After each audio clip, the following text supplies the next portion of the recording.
और इस आक्रोश के माध्यम से आपने भजन लाल का ब्लड प्रेशर बढ़ा दिया। वो गर्मी के अंदर हर 15 मिनट में पूछ रहे हैं कि कहीं कुछ तो नहीं हो गया, मैं तो घर के बाहर हूं। मुझे लग रहा है कि उन्होंने प्रोग्राम दिल्ली का इसलिए बना लिया पहले से ही कि कुछ नहीं हो जाए, निकल दिल्ली जाके बैठ जाओ। मैं आज तक हमने राजस्थान में जितने आंदोलन किए, बड़ी हुंकार रैलियां करी, लेकिन आज का यह आंदोलन 1857 की क्रांति से भी बढ़कर है। इस लोकतांत्रिक व्यवस्था के अंदर इस आंदोलन को देश याद रखेगा।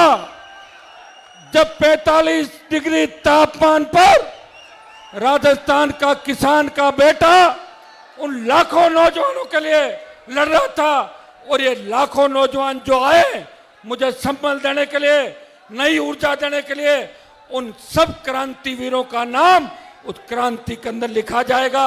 इस प्रत्येक नौजवान ने इस रैली के अंदर भाग लिया। इस रैली की मैं विशेषता आपको बता दूं, आज तक जो रैलियां मैंने करी, उन बीच में मत बोलो भाई, सुन लो,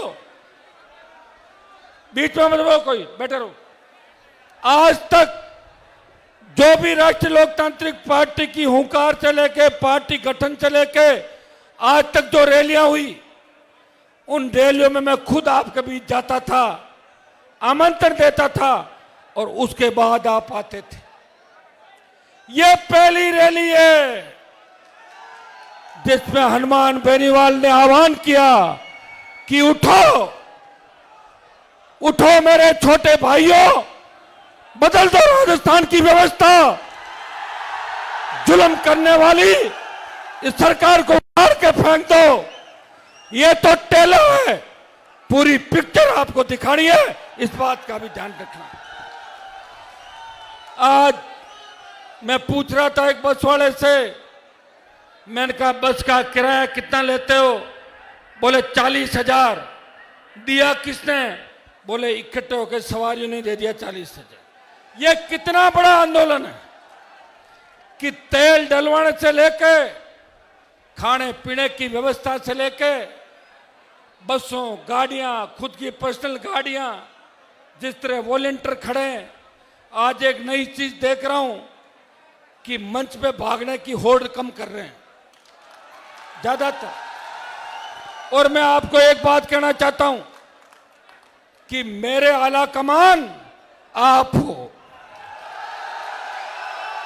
मेरे घर के अंदर किसी नेता की फोटो नहीं, किसी के इंदिरा गांधी की मिलेगी, किसी के सोनिया, राहुल, प्रियंका, रोजूर का कांग्रेस का जीजा जी उसकी मिलेगी, और भारतीय जनता पार्टी में मोदी, अमित शाह से लेके कोई 150 फोटो मिलती है भारतीय जनता पार्टी के विधायकों के।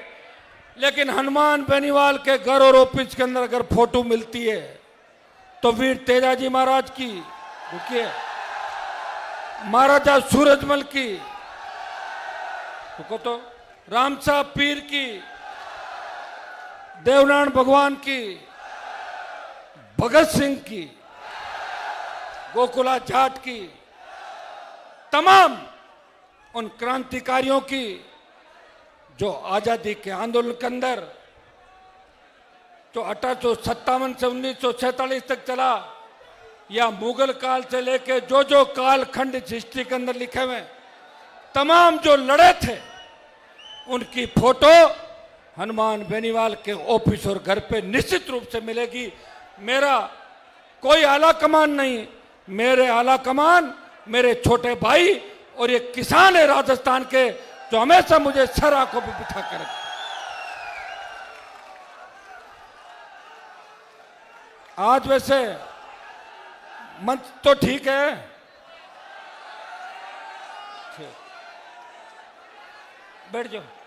अब जो ज्यादा देर तक इस आंदोलन में 1 महीने से काम कर रहे थे, मैं देख रहा हूं एक एक चेहरे देखो, जो नीचे बैठ के भी ये कह रहे हैं भाई साहब हम नीचे ही ठीक हैं। आप निश्चिंत रहें, जो जिसने सबसे ज्यादा काम किया, जब हमारी पार्टी के संगठन की सूची निकलेगी तो आपको सबसे ज्यादा वही व्यक्ति आएंगे जो सबसे ज्यादा धरातल पे काम कर रहे हैं। और क्योंकि आज ये कोई राजनीतिक रैली नहीं है, ये आपके सम्मान की रैली है। मुझे कुछ नेताओं ने कहा कि कहां रद्द होनी, ऐसा ही भर्ती क्यों खराब हो रहे हो। मुझे कहा धूप से आपका रंग भी काला पड़ जाएगा। मैंने कहा मेरा तो पड़ा हुआ काला आधा तो पहले से, क्योंकि कई नेता यहां इससे नहीं आते, गर्मी बहुत है, बरसात का मौसम आएगा जब आ जाएंगे। और यह 28 का जब चुनाव होगा तो 27 लास्ट से लेकर 28 के बीच वो घूमेंगे यहां मुख्यमंत्री बनने के लिए। कांग्रेस और भारतीय जनता पार्टी ने तो अलग अलग नारा दिया है। कांग्रेस का नारा है खाओ और खाने दो, रुको।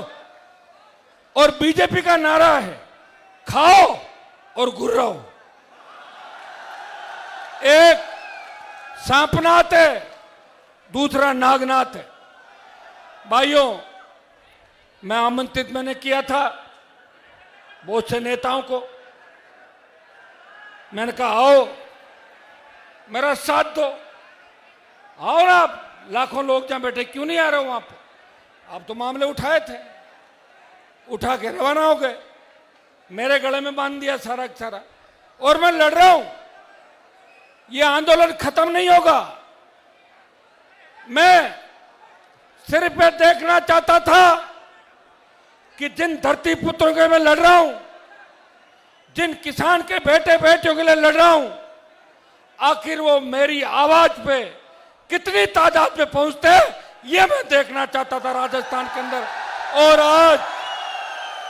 आज मुझे पूरा भरोसा हो गया कि मुझे कितना भी लड़ना पड़े मैं लड़ूंगा, आपको सम्मान दिलाऊंगा, उस राजस्थान को सम्मान दिलाऊंगा जो भ्रष्टाचार और अपराध का कलंक राजस्थान के माथे पे लिखा है। जिस तरह हमारी बहन बेटी अबला नारी की जो चीख पुकार राजस्थान से निकलती है, मैं विश्वास दिलाता हूं उन माफियाओं को छुपने को जगह नहीं होगी, वो बिलों में घुस जाएंगे। ऐसा राजस्थान आने वाले समय के अंदर आपका भाई आपको देगा। आप हिम्मत रखें, हौसला रखें। आपको भी गुस्सा बहुत आता है, मेरे को तो कम आता है गुस्सा। आजकल मैंने कंट्रोल कर लिया बहुत ज्यादा, क्योंकि आपकी मेरी उम्र में अंतर है।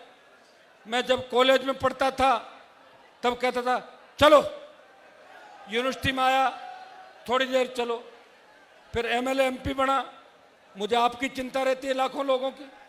अभी करने को तो मैं तुम्हें कूच कराऊं और सारे जयपुर में रुको एक बार, तो जाओ, रुको, अभी बहुत टाइम पड़ा बाकी, रुक जाओ। आज रुके भाई, सुनो मेरी, आज गर्मी ज्यादा है और उस गर्मी में भी आप और गर्माहट ला रहे हो। आक्रोश इसका नाम दिया है, आक्रोश रैली। और इस आक्रोश का परिणाम ये निकला कि भजनलाल जी तो दिल्ली गए जो गए, सारे मंत्री राजधानी छोड़ के भाग गए, पता नहीं किसके घर पे आ जाए। भाई हनुमान जी का कोई भरोसा नहीं, कह दे इधर नहीं इधर ही चलो, निकल पड़ो सारे एक सारे। तो राजधानी नेताओं से खाली हो गई, कोई मिनिस्टर नहीं राजधानी के अंदर। यहां सरकार बात करना चाहती है, कई मेरे साथी सोशल मीडिया पर लिखते हैं जो मेरे मंच से तैयार होकर भागे थे, रण छोड़ के भागे, दूसरी जगहों पर चले गए, वो लिखते हैं कि हनुमान जी तो राजस्थान के नौजवानों को बरगलाते हैं।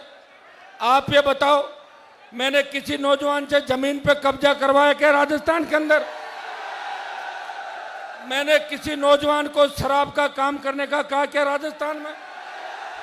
मैंने किसी नौजवान को माफिया, गुंडागर्दी, बदमाशी या मारपीट या दादागिरी की बात कही क्या कभी?